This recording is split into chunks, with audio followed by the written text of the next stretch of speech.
Mark Fredrickson. I'm based at Pinegaraw, just out of Te Puke, on the Rotorua Highway. I've got a 5-hectare green orchard. At the field days last year, I went to the site of the company, and I talked to Tim at the field days.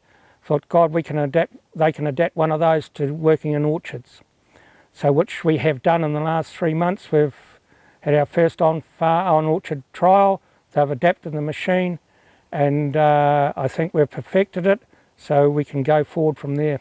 A while ago, Mark showed me a concept that he was applying in orchards of applying fertiliser by the slurry method or fertiliser in suspension, a concept that's been used widely overseas for a whole variety of reasons, to do with the uptake that the plants can take to utilise that fertiliser, the reduction of leaching through the ground out into our waterways and into various systems, and just making the fertiliser a whole lot more palatable for the plant to utilise. With the orchards now, with the bigger loads of kiwifruit, the requirement out of the ground is absolutely huge of nutrients. We cannot put enough nutrients on the ground once a year for those vines to take up, because the weather pattern changes through the year, just like it is this year. We've got to put other fertilisers on to compensate that period. So when you start putting fertiliser on in June or August, you don't know what your season's going to be. So we've got to be adaptable for that, and we can do that by using this machine.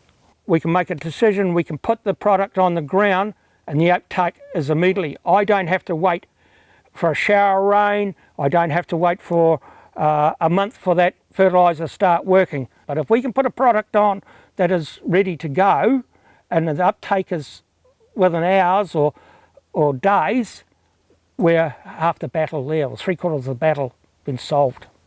The secondary part to all of this is that there's more and more awareness of the effects of phosphates and urea and various fertiliser products leaching out into our waterways. There is right now a lot of focus at a governmental level on mitigating that leaching of fertiliser product into our waterways, along with other products. We think that this is an answer towards addressing some of those issues.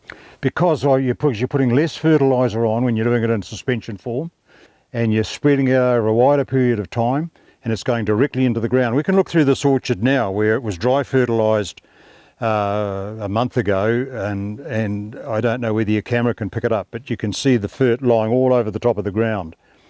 What we've done this morning with this machine is gone. It's dissipated. All you can see is damp ground. It's pretty simple. If you want to grow 15,000 trays or 12,000 trays, whatever, a lot of people today aren't feeding those vines enough. They are getting smaller fruit. It's no problem for me to get size 30, because you actually feed it. It's like a lot of things today. You only get back what you put in.